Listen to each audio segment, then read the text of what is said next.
Hello, and welcome to the Conspiracy of Goodness podcast, where you'll hear conversations that generate one aha moment after another for you. Every week, I'm talking to thought leaders around the world who are knee-deep in their work, tackling some of the world's most difficult problems. And still, they think a bright future is possible for all of us. Well, we need to know what they see. We need to know how they get around obstacles and how they find opportunity in setbacks. And then that will help our own journeys to live with more purpose and meaning. Hello, my name is Dr. Linda Ulrich.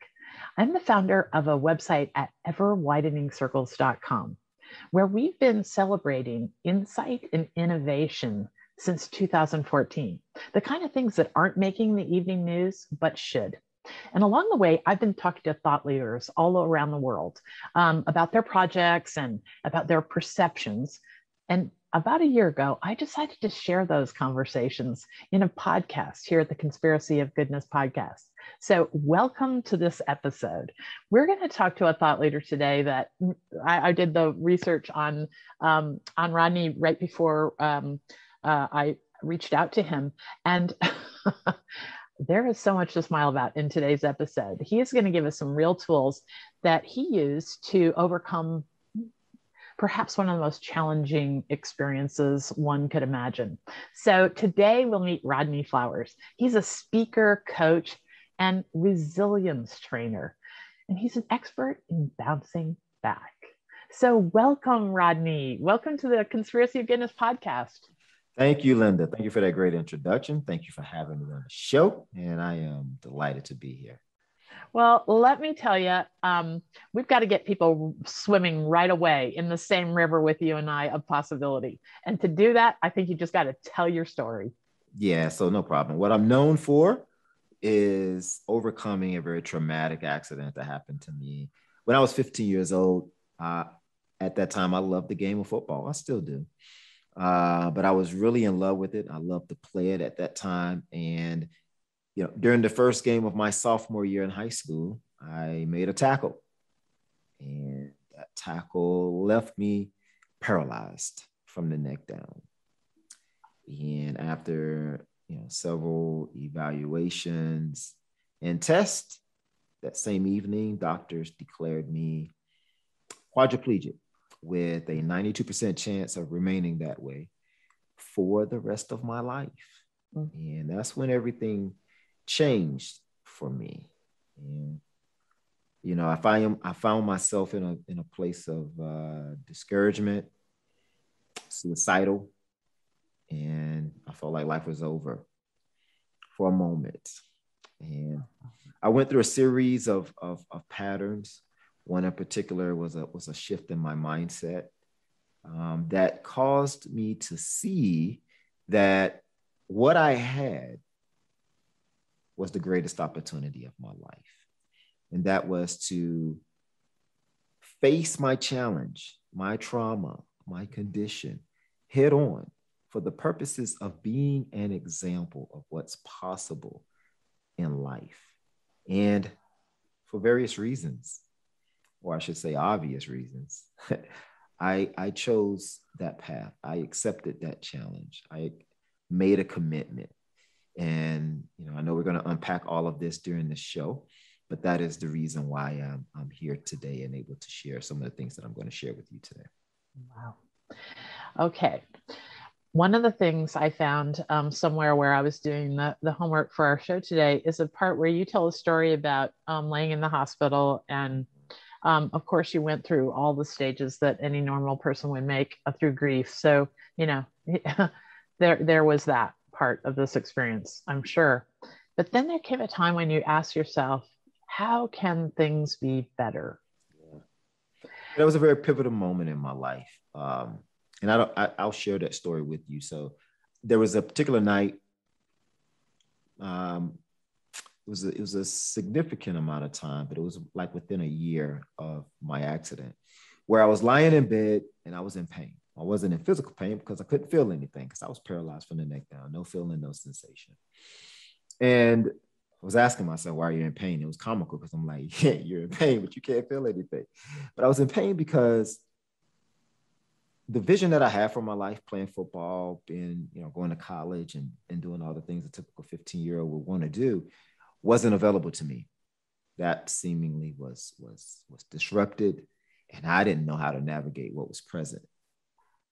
And so that was painful. It was emotionally painful. And I was mad at the world and everyone in it. I wasn't pleasant to be around at all. And I was miserable. But I began to ask myself a series of questions. I said, hey, like, you dealing with this? I was literally having a conversation with myself. The way you're acting and feeling right now towards this, it's not helping the situation. It's not going to make you feel better. Like, you're going to wake up tomorrow, you're going to feel the same exact way. It's kind of like how a lot of people are feeling right now with the challenges that they're facing. Like, they wake up and it's like the same thing. And I was feeling that way. And, I asked myself, I said, well, what if you change your attitude?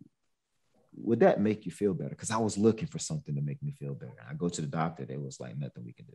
There's nothing my mom can do. Pastor can pray for me. And I was hopeful, but I woke up with the same thing. And so I was looking for something that can give me some sense of relief, some sense of positivity. And I had to look within. And so I asked for those things within myself. And to be honest with myself, the answer was yes. If I changed my attitude, then possibly I could just feel better. Maybe just, can smile. I got it. It's rough, but smile.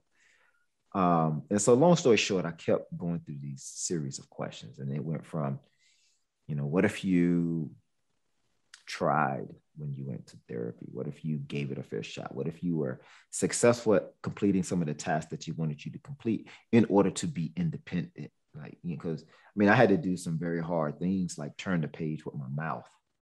Put a pen in it, a pencil in your mouth, and that's how you turn the page. And that was very degrading to me, to my identity. I was a football player, and now I'm like, can't turn the page. But I had to accept that. What if you did that? Would that help? And the answer was yes. So I kept going, and I finally got to the part where a point where I asked myself, well, what if you overcame this? What if you like literally was able to walk again? And that was like, whoa, wait a minute. It was more than just, it would make me feel better. But what I saw was that would be life-changing. Like, that would create an impact. That would have an impression on a lot of people. That would be an example of how you overcome if I did that, because I'm going to have to become somebody different. Like, I gotta dig deep. I got to do the things that I was trying to do out there in that football field to become a great football player. Like, that's the person I got to become. And that was exciting, because it was like, oh, I can see that. Just as I could see myself being a star football player, I want to be that guy, because if I do that, that's going to be great. And I made a commitment to do that because it was an opportunity, not just for me, but I realized that if I did that, I can literally write the playbook on how to bounce back, how to be resilient, how to overcome, because that's what it's going to take. And I seen that as a calling. I seen that as a purpose. I seen that as most importantly, a responsibility. I was given this challenge, this trauma, this resistance, this opposition, but I wasn't given it for the purpose of being defeated. I was given it for the purpose of overcoming it. So it became a gift, and I accepted it as such, and I made myself responsible and committed to overcoming this. And so I've made it my life's mission to be an example of what's possible.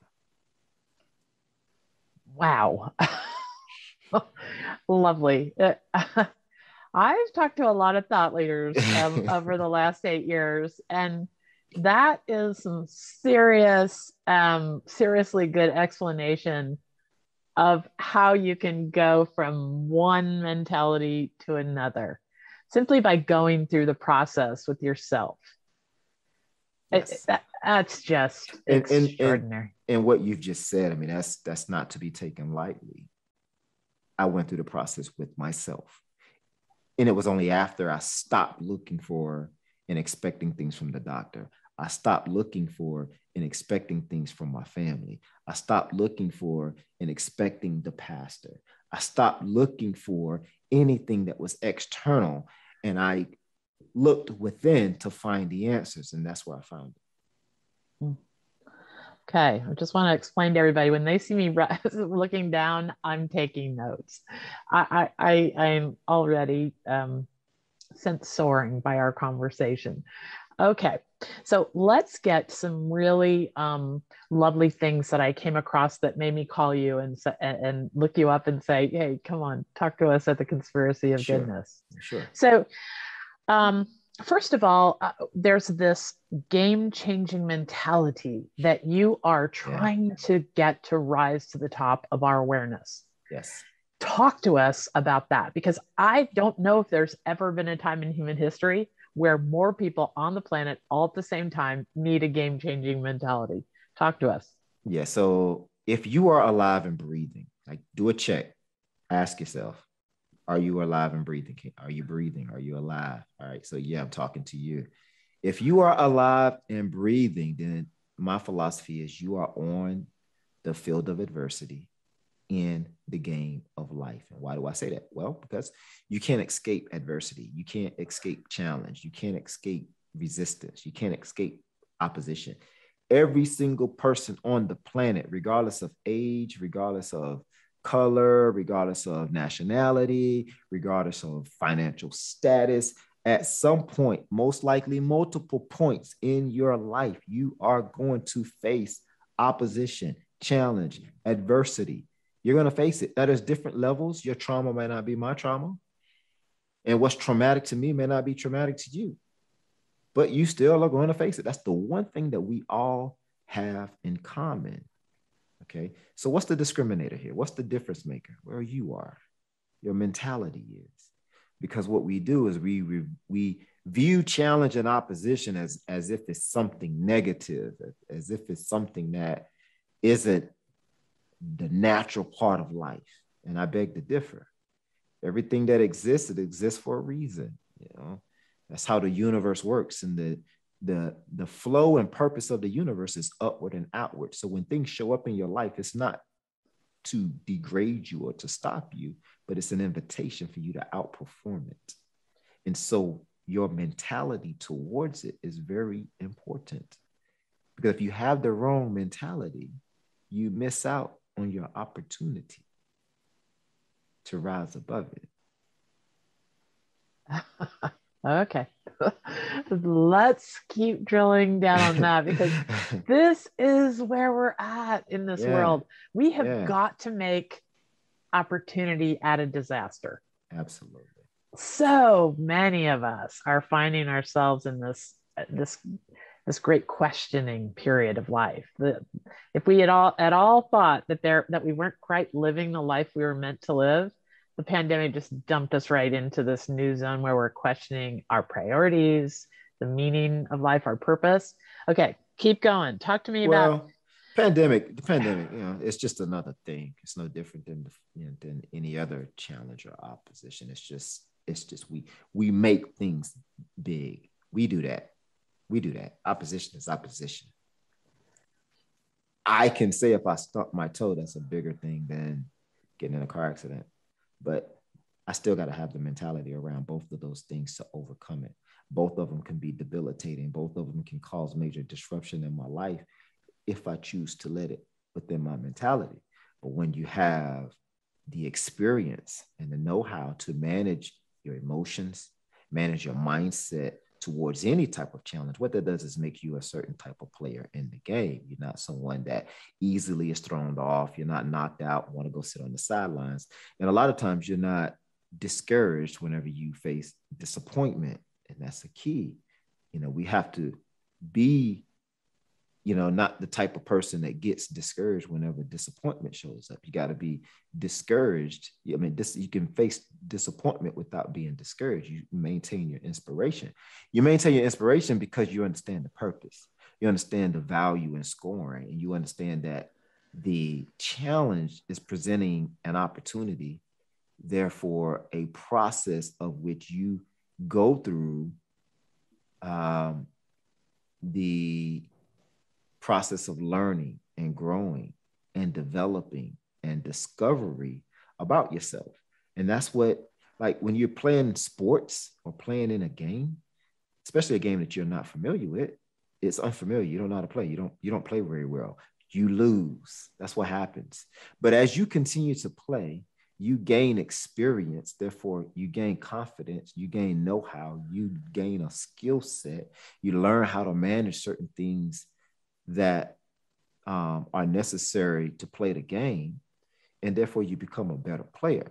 The problem that we have is every time a challenge comes up, we run away from it.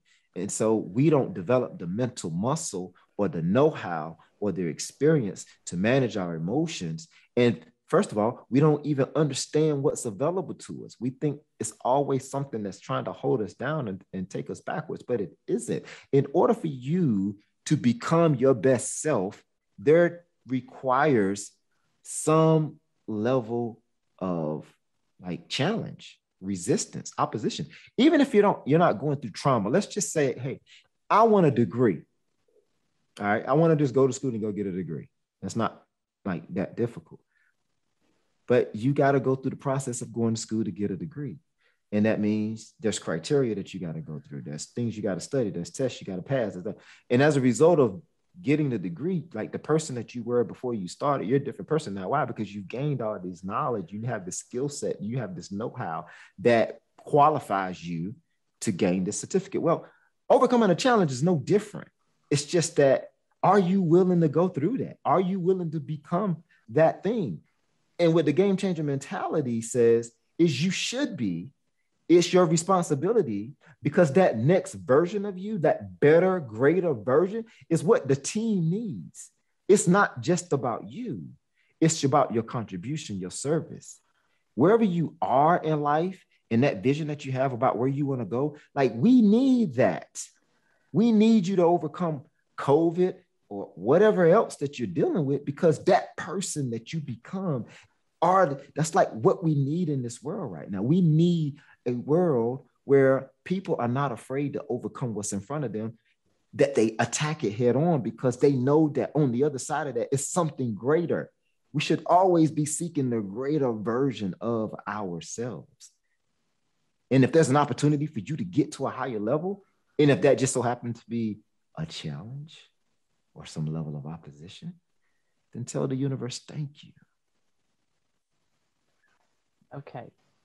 Gratitude factors in here somewhere, but we've got to go back just a little bit. I've got the word gratitude written very big on my list here, so we're going to come back to it, because I see our conversation is dancing all around something else that you're very well known for talking about, which is staying power. Yeah. But before you go there, we've forgotten that many of our audience is not seeing you moving your hands and making gestures. And so there's a whole listening portion of our audience, because this podcast is video and audio. It's on YouTube. It will be on YouTube. Tell us about how this staying power, tell us about where you are now, and then talk to us about staying power. So obviously I'm not paralyzed from the neck down. I've regained a ton of sensation. I've regained a ton of mobility, to the point where I walk around now on crutches. I walk around on forearm crutches. You know, I'm very independent. I have a lot of mobility. There's still some challenges that I have physically. I'm working on walking with one cane, and you know, I get up and I work out every single day. I get on the treadmill. I get on the elliptical. I do a half a mile every day before I lift weights. I do sprints on the treadmill. I mean, I can go on and on. I'm a fitness person. I'm in the gym about 3 hours a day. That's just what I love to do. And so, yeah, I mean, I'm moving my hands, and I'm doing all of that stuff, and that's great, but I'm not done. You know, I don't feel that I have arrived by any means at all. I feel like there's more. But where I am is impactful. It's effective. It's what people need to see. And there's somebody somewhere in the future that's going to need to see me even better. And I realize that. And I take that on wholeheartedly. So the notion of staying power is it's just that. I'll tell you a story. So there's this hill right outside my house. This hill is huge. A lot of able-bodied people don't like walking this hill because this hill is so big. But I'm the kind of guy like, yeah, that's a challenge for me. Like, I want to see can I conquer that hill? So, my trainer and I, we decided to start walking this hill about a few years ago. And so I was walking the hill once a week. And not long ago, I decided, hey, we need to pick this up a little bit. We can start walking this hill more than once a week. Let's go to 3 times a week. And it takes a toll on you. Don't get me wrong. This is not an easy feat by any means. But this particular day, the day that I decided, hey, instead of walking on every Wednesday, I'm gonna start walking every Monday, Wednesday, and Friday. So it's Monday. I'm on my way down the hill, and I fall. Like, I haven't fallen in a long time, but I fall. So I have some options. You're gonna take the hill today, or you're gonna go back because you've already fallen and you're not even at the hill. Like, you still have a ways to go before you get to the hill. I decided to take the hill anyway. Boom, I go. I'm taking the hill, and so there's this guy, able-bodied guy. He's coming down the hill. He's out early in the morning. He's walking too. He comes up to me. He said, "Man, good morning. How you doing?" He said, "I seen you," and he was like, "When I seen you, I was like, now I can't take the shortcut," because I was getting ready to go take the shortcut around the hill. But now I seen you on the hill. There's no way I could take the shortcut now because here you are out here on crutches. And I was like, hey, man, there's no shortcuts in life. You got to take the long way. When you take shortcuts, you shortcut yourself. And he was like, yep, got it, check. And he kept on going, and I kept on going. And then on the way back, I'm coming down the hill. He's coming back up. He said, "So what are you doing out here? Are you maintaining?" I said, "No, man. You're either moving forward or you're moving backwards. There's no neutral in life. Okay, there's no neutral. If you're just trying to maintain, you're going backwards." And so what that did was, like, if I wasn't on that hill, he would have took the shortcut. So it made me realize that me being out there on the hill and going through what I need to go through with the fall, and then having the mindset and the fortitude and the resilience to get through that and stay on the hill. Because if I would have let the fall get to me, he would have took the shortcut. But see, that's a lesson that's going to stay with him beyond just being on the hill. There's going to be something that he's going to be thinking about taking that shortcut, and he's going to remember there's no shortcuts in life. When you take shortcuts, you shortcut yourself. But I wouldn't have been in the place to deliver that message and be that example if I would have allowed the fall, the challenge, the opposition, the resistance to prevent me from being where I needed to be. And so that's what staying power is all about. It's a bigger vision than who I am and what I want and what I need. I was just out there taking a walk.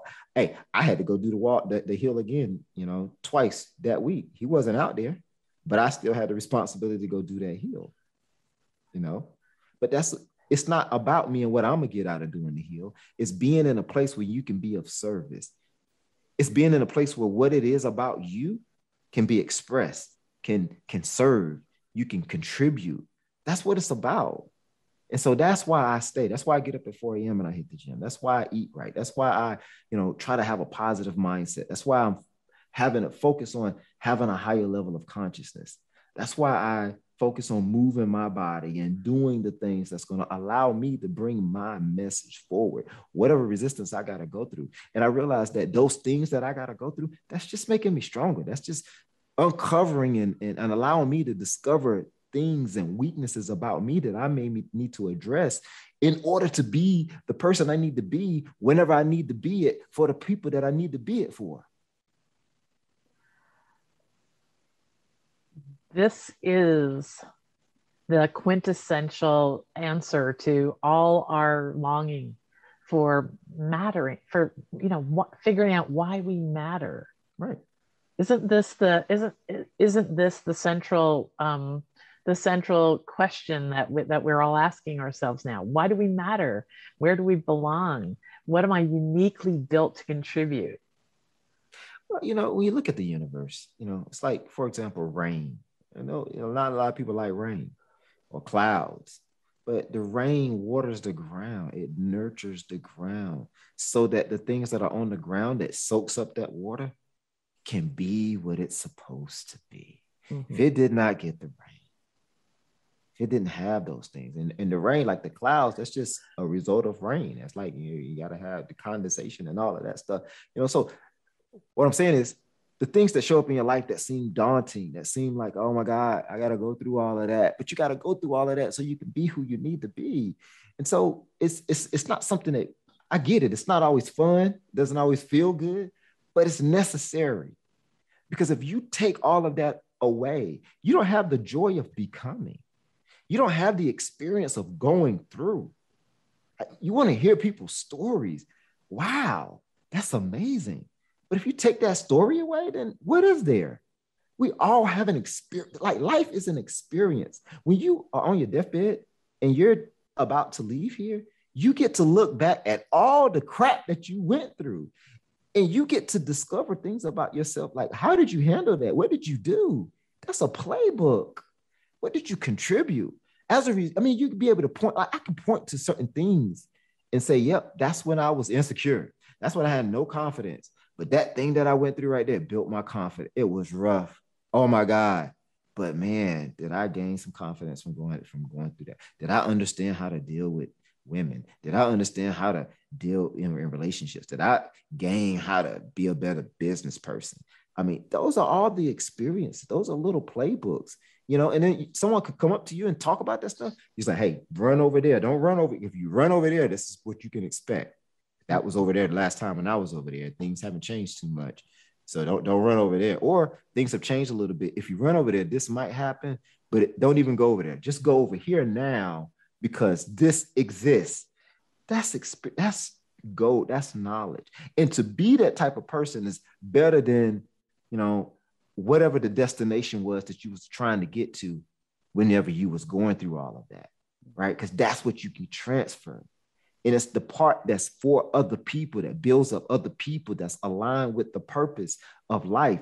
That's the part that lives on. If you get the money and all of that, that's just a temporary thing. You can't take that with you. But your legacy is wrapped up in your ability to overcome and pass on the experiences that you've had.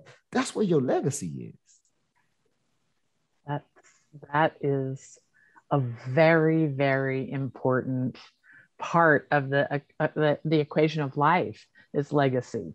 Yeah. I tell you, Rodney, I'm going to take a break right now and we're going to come back and talk about that. So let's take a break and we'll come back and we'll dive into legacy a bit. Sure. Have you been searching for more positivity, for the good things going on in the world instead of the doom and gloom? We've got you covered. Every week, my team is scouring the web for insights and innovation going uncelebrated, so you don't have to. Not puppies in mailbox kind of stories, but real leaps that are just not rising to the top of our feeds. You can subscribe to a newsletter to stay updated on all the goodness and everything we find this week worth celebrating, and have inspiring articles and podcast episodes like this one that give you one aha moment after another.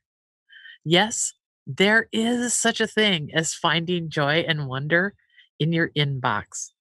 Go to Ever Widening Circles, that's EWC.co, and you will find a world you can celebrate again. It's time to get a spring in your step about all that's happening and all that is possible. Okay, we're back. So, Rodney, when we left off, we were talking about legacy. And, I think a lot of people listening to this podcast might think that legacy is something you think about when you're old. I bet you can reset our notions about that. Life is a gift. Okay. And it's precious. And so the question is, what are you going to do with your gift? A lot of people look at life as, oh, I want to enjoy it. That's what the purpose of life is, for you to enjoy, blah, blah, blah, blah. But if you look around in nature, everything that exists in nature isn't just existing. Everything is purposeful. Everything has a purpose. It's here for a reason. There's things that are extinct now. We're not benefiting from the they existing. And at some point, we're not going to exist. Okay. So the question is, what are you giving back to life? Life caused and allowed you to be here, gave you the privilege of being here. But for what? What are you giving back? What is your contribution?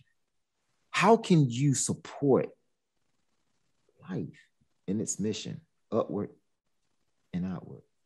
That's the question you want to ask yourself. And if life thought it for you to be here, then that means it was purposeful, because life in itself is purposeful. And so understanding and finding that, and a lot of times, oh, by the way, the challenges and obstacles that show up are little nudges for you to discover those things about yourself. Just saying, when you find that about yourself, you're able to express yourself.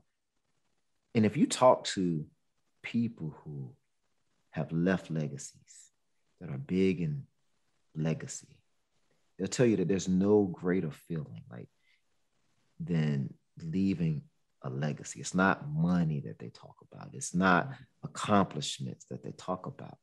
It's understanding who I am and what I was created to do, and the ability to do it, and to see that change lives and impact people.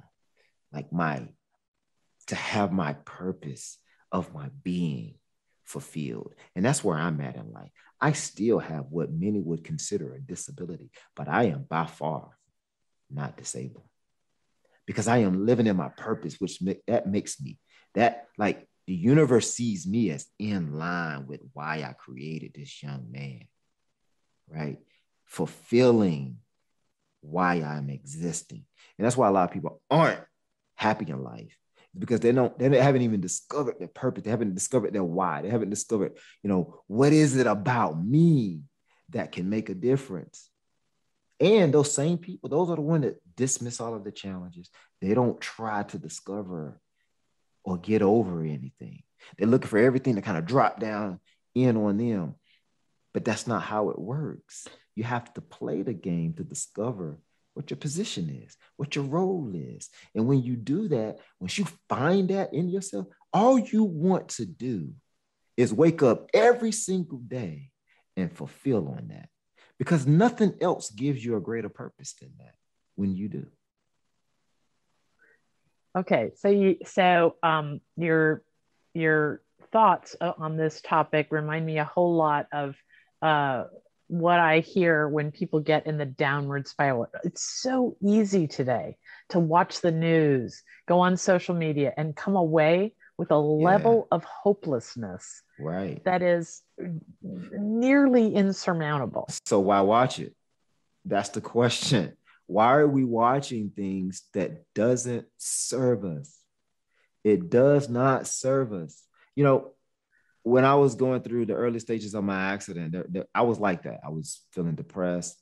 I was feeling all kinds of ways, and I was just talking all kinds of ways. My self-talk was horrible. And I had to come to grips and be real with myself and say, how is that serving you? Even if it's to some degree true, like some of the stuff they say on the news is true, it's bad. But how is it serving? If it's not serving, then why do it? That's like throwing away money. Why would you throw away money? Why would you just put it in the trash can? That's not serving anything. It's not serving you. It's not serving anybody else. So why do that? And so you have to. I like to throw something in here that I'd love you to comment on, if you think otherwise. Sure, but yeah. I think what you're dancing around is something that I've learned, because that's what ever widening circles. My work in the last 8 years has been curating the internet for insight and innovation going uncelebrated. So I see this whole different world than most people see. And I always say, what we give our attention to expands. Absolutely. Yeah. Yeah, absolutely. And is that pretty much in line with what you've discovered through your It experience? It is. And I choose to focus on things that are going to build me up.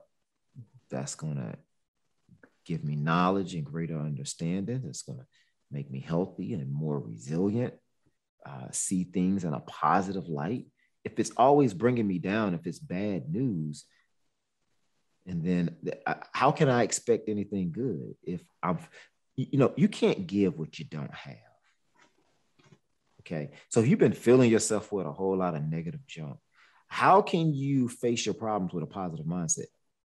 You don't, like, you're going to revert to your training, and you've been training yourself to, if the news and everything that's coming out, that's what you're going to revert to because you don't have anything else.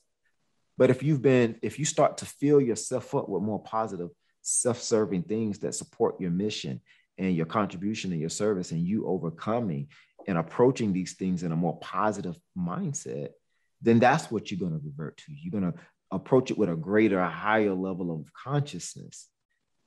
And that's the difference between, someone who is an overcomer and someone who isn't. It's that level of consciousness, that level of knowing. Even in the midst of uncertainty, they have certainty within themselves. It's because of what they've been putting in. This is something that I would love to have you comment on. Throughout, you feel free with the rest of our conversation, if you have videos or written things that you want to point people to, we're going to fill the show notes with anything you recommend, Rodney. Yeah, but one thing I want to ask you about, have you ever seen the TED Talk by Adam Grant about how the computer game Mario Kart is a good representation of how we could be playing the game of life and starting over and learning from our bad mistakes and adversity? If anybody wants to move a little bit further down the field on what Rodney's talking about right now, I would recommend that TED Talk. I'll put it in the show notes. So tell me about how, I love this concept of you've got to play the game to learn. Yeah. Well, if you don't play, you don't learn how to play. How can you, so the conversation between players and spectators is completely different. If you haven't played the game, you're not going to talk to me about the game. And I won't talk to you about the game the way I would talk to someone who's actually in the game. Because, there's things, like running a route. You don't know anything about running a route, or, paying attention to the foot placement of the opponent or anything. You don't know anything about that. So I can't talk to you. I can talk to you about, hey, seems like, opposition was getting the best of the team or something, like a very surface level type of conversation we can have. But when we start to go deep, then there's only so far you're going to be able to go because you just don't have that level of experience. And I just want to throw in that when you talk about playing the game, you're essentially saying embrace adversity, follow, keep going down, whatever. Playing the game of life, man. All of these little challenges and things, they're just that. They're challenges, and they're challenging you as an individual, your mindset, your spirituality, your emotional intelligence, your fortitude, your willpower. All of these things are mental faculties within you that can be developed. Resilience is a skill that can be learned. Okay, it is. And it's not just about bouncing back. You don't want to wait until something happens to bounce back from it. You want to develop resilience skills before you need them. Well, how can I do that? By constantly putting yourself in a position to be a greater version of yourself, to challenge yourself, to don't be afraid to face a challenge. Don't constantly run away from challenges, because when you do, you take away, oh my God, you take away the opportunity for you to gain that experience.